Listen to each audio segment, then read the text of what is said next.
दो संख्याओं के वर्गों का अंतर 180 है। छोटी संख्या का वर्ग बड़ी संख्या का 8 गुना है। दोनों संख्याएं ज्ञात कीजिए। यहाँ पर छोटी संख्या और बड़ी संख्या की बात की है, तो हम छोटी संख्या को x और बड़ी संख्या को y मान लेते हैं। माना छोटी संख्या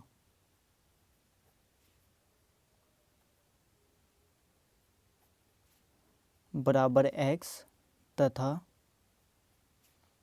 बड़ी संख्या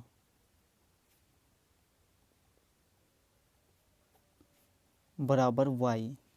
अब देखिए इन्होंने क्या कहा है, दो संख्याओं के वर्गों का अंतर। दो संख्या कौन कौन सी है, x और y। अगर इनका वर्ग कर दे और अंतर निकाले तो 180 आएगा। अब अंतर का क्या मतलब होता है कि जो भी बड़ी संख्या होती है उसमें से हमें छोटी संख्या को घटाना होता है। अगर ऐसा हम करते हैं तो वो उनके बीच का अंतर निकल कर आता है। तो यहाँ पर देखिए, जैसे एक संख्या 5 है, एक संख्या 3 है, तो ये संख्या बड़ी हो गई, ये संख्या छोटी होगी। अगर इसका वर्ग करे और इसका भी वर्ग कर दे तो ये आएगा 25 और ये आएगा 9। तो बड़ी संख्या अब भी यही है, यानी कि वर्ग करने से पहले भी बड़ी संख्या यही थी और वर्ग करने के बाद भी बड़ी संख्या यही है। तो बड़ी संख्या में से छोटी संख्या को घटाया जाता है। तो जो भी हमारी यहाँ पर बड़ी संख्या होगी वही हमारी वर्ग करने के बाद भी बड़ी संख्या होगी। तो यहाँ पर हम क्या करेंगे, बड़ी संख्या इसका वर्ग यानी कि y², इसमें से घटाएंगे छोटी संख्या का स्क्वायर, माइनस कर देंगे x²। ऐसा करने के बाद क्या आ जाएगा, 180। यहाँ पर लिखेंगे प्रश्नानुसार, यानी कि प्रश्न के अनुसार इन दोनों का वर्ग करना है, लेकिन बड़ी संख्या का जो वर्ग है ना उसमें से छोटी संख्या के वर्ग को घटाना है, यानी कि अंतर करना है। तो ये हो जाएगा y² माइनस x² बराबर कितना आएगा, 180। इसको हम समीकरण 1 मान लेंगे। अब इन्होंने क्या कहा है, छोटी संख्या का वर्ग बड़ी संख्या का 8 गुना है। छोटी संख्या का वर्ग यानी कि x² किसके बराबर है, बड़ी संख्या का 8 गुना। बड़ी संख्या यानी कि y का 8 गुना। तो इसको हम समीकरण 2 मान लेंगे। अब हमें क्या करना है, x² का मान समीकरण 1 में रखना है। समीकरण 2 से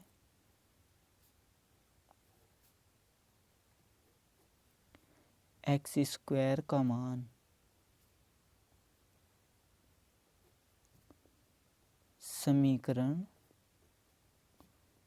1 में रखने पर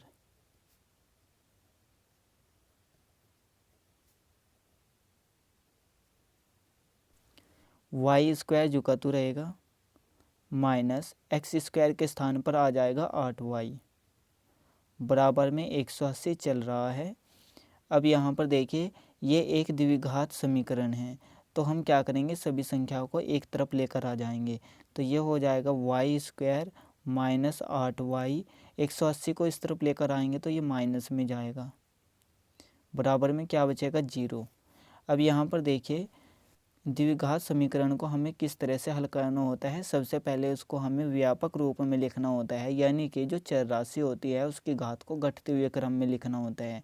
जैसे कि यहाँ पर हमने पहले से ही लिख लिया, यहाँ पर घात 2 हो गई, यहाँ पर घात 1 है और यहाँ पर y की घात 0 है जिसका मान 1 होता है। 1 की और 180 की गुणा करेंगे तो हमारे पास 180 ही आएगा।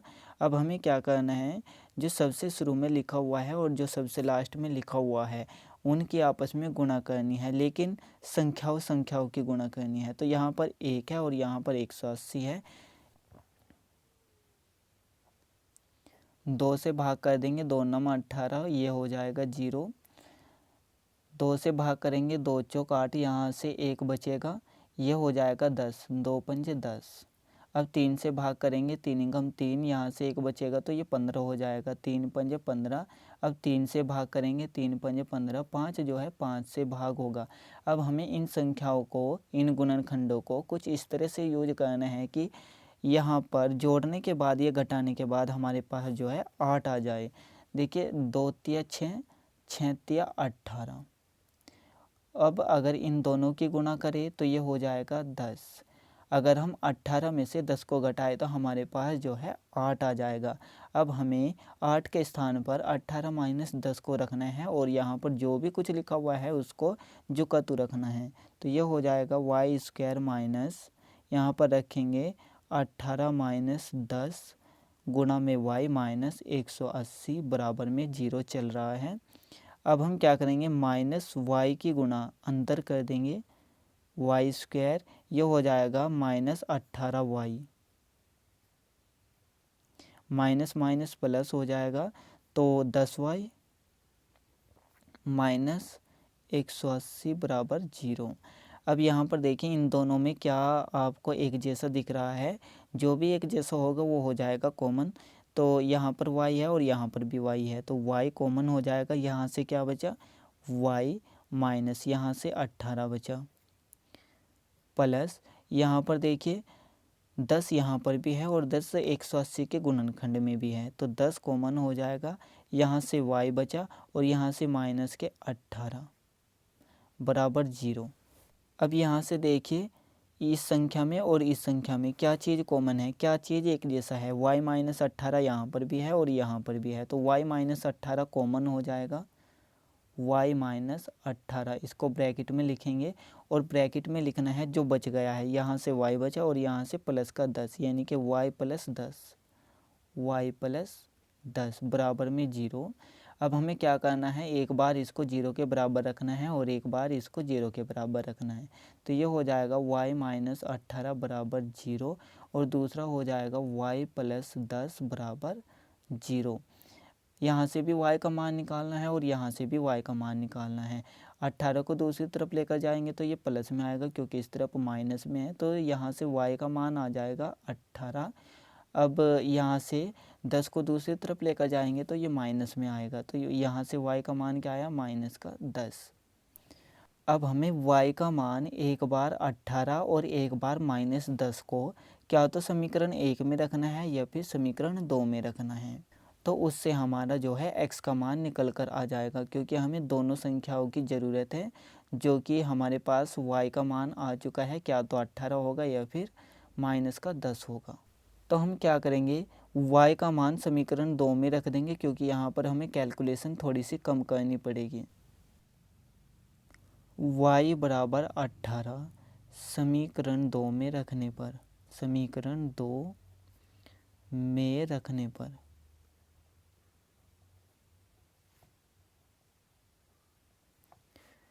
y की जगह 18 को रख देंगे तो यहाँ से क्या आएगा, एक्स स्क्वायर बराबर 8 गुणा 18, एक्स स्क्वायर बराबर 18 8 144 हो जाएगा। अब हम स्क्वायर को दूसरी तरफ लेकर आएंगे तो यहाँ पर एक तो प्लस माइनस का चिन्ह आएगा और जो यहाँ पर 144 लिखा हुआ है ये हो जाएगा रूट के अंदर। तो x बराबर प्लस माइनस रूट 144, x बराबर प्लस माइनस यहाँ से आएगा 12। रूट किस तरह से हटता है, जैसे कि रूट के अंदर 4 लिखा हुआ है तो हम इसको कैसे हटा सकते हैं, इसके गुणनखंड करने हैं। गुणनखंड क्या आएंगे, 2 गुणा 2। अब यहाँ से हमें 2 2 का जोड़ा लेना है तो यहाँ से 2 हो गया जोड़ा तो 2 को बाहर कर देंगे इस रूट के चिन्ह से। ऐसा ही यहाँ पर हुआ है, अगर हम 12 गुणा 12 करें तो 144 आ जाएगा तो वहाँ से एक जोड़ा ले लिया 12 का। तो x का मान हमारे पास प्लस के 12 भी आया और x का मान हमारे पास माइनस का 12 भी आया। अब हमें क्या करना है, y का मान माइनस 10 रख करके समीकरण 2 में देखना है। y बराबर माइनस 10 समीकरण 2 में रखने पर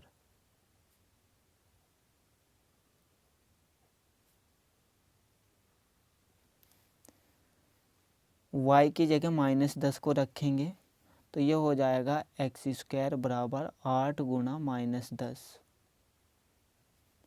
एक्स स्क्वायर बराबर 10 के गुणा 8 से करेंगे तो 80 आ जाएगा, लेकिन माइनस का, क्योंकि प्लस माइनस माइनस हो जाता है गुणा के अंदर तो स्क्वायर को दूसरी तरफ लेकर जाएंगे, एक तो यहाँ पर प्लस माइनस का चिन्ह आएगा और जो भी यहाँ पर लिखा हुआ है वो हो जाएगा रूट के अंदर, रूट माइनस 80।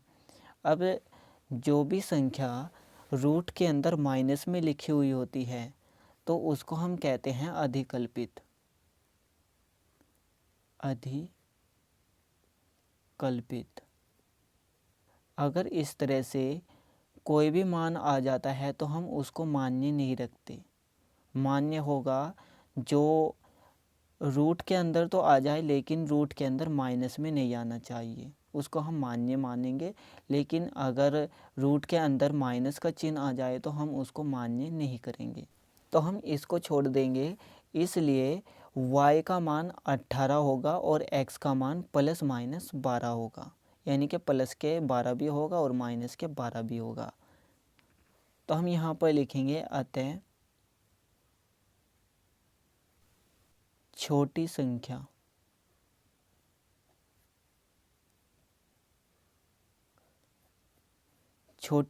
क्या है x। x हमारा कितना आया, प्लस के 12 भी है और माइनस के 12 भी है। एक बार प्लस के 12 लेंगे और एक बार माइनस के 12 लेंगे, तो प्लस के 12 तथा बड़ी संख्या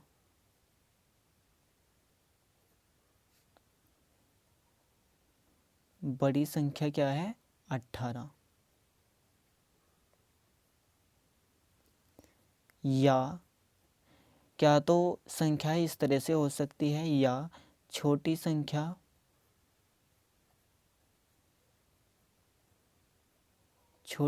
क्या हो सकती है माइनस के 12 और बड़ी संख्या क्या हो सकती है 18।